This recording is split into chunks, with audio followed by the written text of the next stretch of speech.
करू नये। तुम्ही जर आता ठरवलंयच तर मनुष्यबळ द्या, ती तिघा जणांची गावागावातली समिती आहे, तिला तातडीनं कामाला लावा आणि सगळ्या हैदराबाद गॅजेटियर मधल्या नोंदी आणि त्या नोंदीच्या आधारावर मराठ्यांना मराठवाड्यातल्या किंवा हैदराबाद स्टेट जिथपर्यंत होतं तिथपर्यंतच्या सगळ्या मराठ्यांना कुणबी प्रमाणपत्र द्यायचं काम 17 सप्टेंबरच्या आत सुरू झालं पाहिजे। नसता पुन्हा मला नाविलाजानं मोठा निर्णय घ्यावा लागणार। वेळ आली तर आमच्या गावात आमच्या घरी यायचं, राजकीय नेत्याला आम्हाला बंद करावं लागेल हे मात्र लक्षात ठेवा। तुमच्यावर कोणी दबावाने जे आरच आमका हेव का ह्यालाच काढा तेव कशालाच काढा हे असे शब्द नव्हते पाहिजे। जर कुणाचं ऐकून जर आमची हेळसांड झाली तर पुन्हा खूप वाईट दिवस तुमच्या चुकीमुळे आले नाही पाहिजे याची काळजी सरकारनं घ्या, ही तुम्हाला मी विनंती करतोय, धमकी नाही। काय राव बघा ना, साधा विषय राव, गरिबांचे लेकरं चटण्या भाकरी घेऊन मुंबईला गेले। गरीब मराठ्यांच्या पोरांनी आणि मी आम्ही असा एक जी आर काढला की मराठवाड्यातला हैदराबाद गॅजेटियरच्या नोंदी नुसार मराठ्यांना कुणबी प्रमाणपत्र देण्यात यावं का, तर त्या गॅजेटियरमध्ये मराठे त्यांची संख्या दाखवली की इतके मराठे कुणबी आहेत, दाखवलेत त्याच्यात। हां, तो जी आर काढला, मराठवाड्यातल्या मराठ्याला कुणबी प्रमाणपत्र द्या, अर्धा महाराष्ट्र पागल झाला।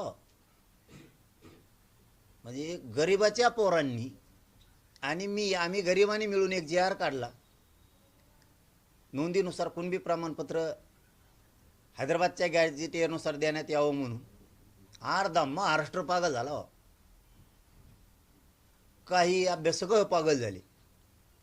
म्हणजे किती मजबूत गरिबाच्या लेकरानं तो जी आर काढलाय की सगळेचे सगळे मराठे जायला लागलेत आणि काही तर आमच्या विरोधातले इतके पागल झालेत, त्या जी आर आणि त्याच्यातले शब्द बघून, काढलेला जी आरचे आणि शब्द बघून झोपाच यायना त्यांना। मग इतका मजबूतीनं जर गरिबांचे पोरांनी जी आर काढलाय, मराठवाडा 100% आरक्षणात जाणार, मराठ्यांनी टेन्शन घ्यायची गरज नाही। खूप लय आनंद होतोय मनात, पण मराठ्यांना एक बाबा विनंतीपूर्वक माझा थोडा सल्ला आहे। जुनी म्हण आहे, विजय पचवता आला पाहिजे आणि पराजय सुद्धा पचवता आला पाहिजे। थोडं धीराने घ्या, मस आता उकळ्या फुटात्यात, मस आनंद झालाय, पण एकदा आपले सगळे हैदराबादच्या गॅजेटियरच्या नुसार आणि पश्चिम महाराष्ट्रातले सातारा संस्थांच्या गॅजेटियरच्या माध्यमातून एकदा मध्ये जाऊ द्या, आणखीन मोठा आनंद व्यक्त करू। सध्या लोक काही बिथरलेवून झालेत, त्यामुळं मराठ्यांच्या महाराष्ट्रातल्या लोकांनी थोडं संयमानं घ्या, एवढाच माझा तुम्हाला विनंतीपूर्वक सल्ला आहे की थोडंसं संयमानं सगळेजण घ्या। आणि गॅजेटियरची तातडीनं लगेच अंमलबजावणी करून नोंदी जर नाही केल्या तर येत्या दसरा मेळाव्यात आम्हाला आमची भूमिका जाहीर करावी लागणार आहे सरकारच्या विरोधात। कारण आता मुख्यमंत्र्यांनी पण सांगितलंय, फडणवीस साहेबांनी सांगितलं, उपमुख्यमंत्री आमचे शिंदे साहेबांना सांगितलं, अजितदादांनी सांगितलं आणि विखे साहेबांनी सांगितलं, आम्ही हैदराबाद गॅजेटियर लागू केलं। मग आमचं म्हणणं आहे आता शेवट 17 सप्टेंबरच्या आत मराठवाडा मुक्ती संग्राम दिन, त्याच्या आत ही प्रोसिजर सुरू झाली पाहिजे आणि नोंदीनुसार प्रत्येक गावातल्या तालुक्यातल्या मराठ्यांना, आता नोंद नसलेल्या मराठ्याला हैदराबाद गॅजेटियरच्या नोंदीच्या आधारे कुणबी प्रमाणपत्र देण्याची सुरुवात करा। कारण छोटा मोठा का होईना, वेळ कमी असल्यामुळे दसरा मेळावा श्री क्षेत्र नारायणगड इथं होणार आहे.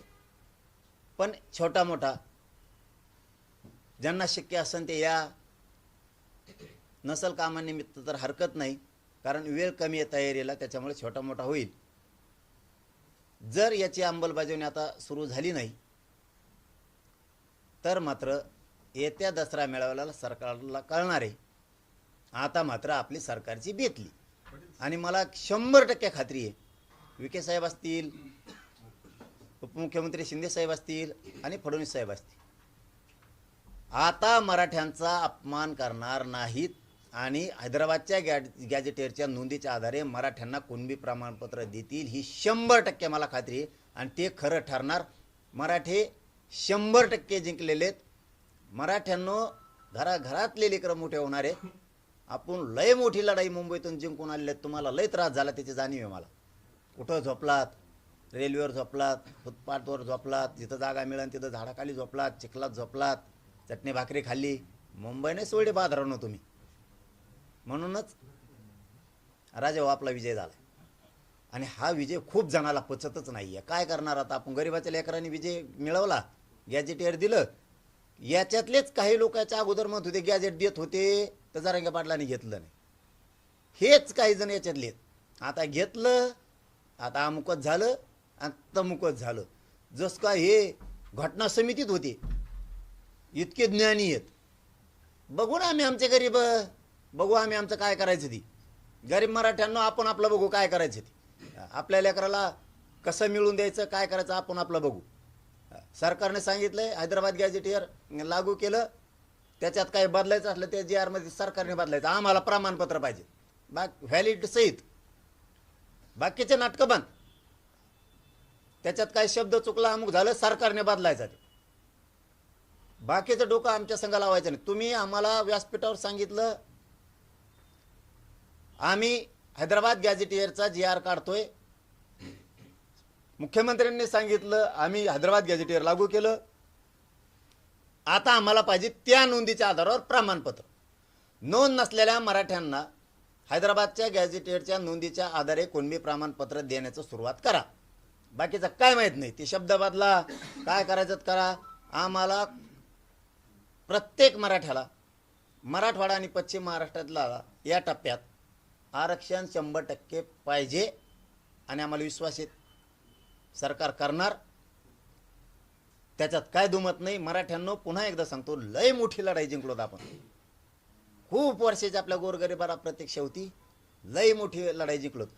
मराठ्याच्या लक्षात येत असेल ना हे तारफाडमारफड येऊन कसं चाललंय कापऱ्या कोपऱ्यात, इकडं तिकडं, तज्ज्ञ घेऊन पळ, वकील घेऊन पळ, आमका घेऊन पळ, तमका घेऊन पळ. शेवटचं 1 मिनिटात सांगतो, मुख्यमंत्री साहेबांनी, 2 उपमुख्यमंत्री साहेबांनी उपसमितीकडं काम आहे मराठ्याचं म्हणून विखे साहेबांना सांगतो, GR नुसार नोंदी, GR नुसार ज्या नोंदी आहेत हैदराबाद गॅजेटमध्ये त्याचे प्रमाणपत्र द्यायला सुरू करा. जर का थोडं इकडं तिकडं केलं ना रे बाबा, कोणाचं ऐकून, एवल्या फेवल्याचं कोणाचं ऐकून, GR मध्ये जर आमच्या काही शब्दात हेराफेरी जर काही केल्या, जर का काय झालं तर एक लक्षात ठेवा, 1994चा GR आम्ही सुद्धा चॅलेंज करणार आहेत आणि मान्य न्यायालयाला तो सुद्धा रद्द करावा लागणार. तुम्ही जर आमच्या मुळावर उठणार असला तर आम्ही सुद्धा तुमच्या मुळावर आता उठणार. एवढंच मला क्लिअर कट सांगायचं होतं. आमच्या लेकराचं कल्याण त्या GR मधून होणार आहे. आत्ताच्या मुंबईतल्या आम्ही काढलेल्या हैदराबाद गॅजेटेअर, आमच्या GR विषयी जर कोणी जळत असलं तर मग तुम्ही आमच्या लेकराविषयी जळणार असले मग आमचा बी नाविलाज आहे.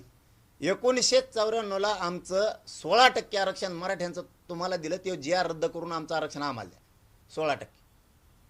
मग आता जशाल तसंच उत्तर मिळणार इथून पुढे. आता तुम्ही लय तैट वागायला लागले, आता आम्ही पण तैट वागणार आहेत. आता खूप संयमाच्या भूमिका घेतल्या आतापर्यंत आम्ही. आता बस. आणि 50%च्या वर गेल्याला 2% सुद्धा रद्द करा. तुम्ही आमच्या मागे लागले, आता आम्ही तुमच्या मागे लागणार. 17 सप्टेंबरच्या आत सरकारनं हैदराबाद गॅजेटच्या नोंदीच्या आधारे कुणबी प्रमाणपत्र देण्याची कार्यवाही सुरू करावी. तालुक्यातल्या जिल्ह्यातल्या सगळ्या अधिकाऱ्यांना ॲक्टिव्ह करून अधिकाऱ्यांना सांगावं गॅजेटच्या नोंदीनुसार गावागावातल्या मराठ्यांना कुणबी प्रमाणपत्र देण्यात यावं, कारण मराठवाड्यातला मराठा हाच कुणबी आहे, त्यामुळं त्याला देण्यात यावं. आणि कुणबीला का द्यायचं, तर कुणबीचा व्यवसाय शेती आहे असं गॅजेटियर सांगतंय. अनेक कलमा सांगतात. त्या पद्धतीनं मराठ्यांचा व्यवसाय शेती आहे, सगळ्या मराठ्यांना कुणबी प्रमाणपत्र देण्यात यावं. बाकीचं काही सांगत नाही. नंतर मग थोडं आम्हाला काही इकडे तिकडे वाटलं मग सांगतो सरकारला सुद्धा. मुख्यमंत्र्यांनी पुनरुच्चार केलेला आहे की ज्यांच्या नोंदी आहेत त्यांनाच मिळणार आहे, मराठ्यांना सरसकट मिळणार नाही. पाटील शब्द सांगतो मुख्यमंत्र्यांचा, आरक्षणापासून मराठा समाज वंचित राहणार नाही. ओबीसींच्या ताटातील काढून घेऊन सरसकट प्रमाणपत्र मराठ्यांना देणार नाही आणि काहीही झालं तरी ओबीसीचं नुकसान होऊ देणार नाही, हे शब्द आहे मुख्यमंत्री. बरोबर आहे. मग त्यांचं काय चूक आहे? ओबीसीचं नुकसान होऊ देणार नाहीत, कारण ओबीसी आम्ही येत ना. ओबीसीचं ते नुकसान होऊन देणार नाहीत. आणि विनोदाचा भाग नाही तर मराठवाड्यातला दिल्यामुळं सरसकट होणारच नाही ना. आत्ताच मराठवाड्यातलं दिलंय आधी, त्याच्यामुळे सरसकट आत्ता होणारच नाही. आणि ओबीसीला धक्का का लागणार नाही म्हणतायत ते, की नोंदीनुसार देणार. हैदराबाद गॅजेट म्हणजे नोंदी आहेत. मराठवाड्यातला मराठा कुणबी आहे, गावागावानुसार, जिल्ह्यानुसार, तालुक्यानुसार त्याचे डाटा आहे, त्यानुसार कुणबी प्रमाणपत्र दिले जाणार आहेत. मराठवाडा 100% आरक्षणात जाणार. ओबीसी एकवटले आहेत. मुंबईसह राज्यात आज महत्वाच्या बैठका आहेत. लक्ष्मण हाकेंकडनं राज्यव्यापी ओबीसी संघर्ष यात्रेची तयारी सुरू झालेली आहे. तुम्हाला तुमच्याबाबत जो जी आर निघाला त्याच्या विरोधात हे सगळं सुरू आहे. इतकी जी तरफड चालली तुम्ही सांगितलेलं आत्ताप्रमाणे, म्हणून मराठा समाजाला सांगतो मी, इतकं हुशार व्हा मराठ्यांनी. आपले काही जण नेत्याचे गोणे भरलेले बुट चाटणारे लोक आपल्या विरोधात बोलतायत म्हणून ध्यान नका देऊ. आजूबाजूनं कसं वातावरण ढवळलंय.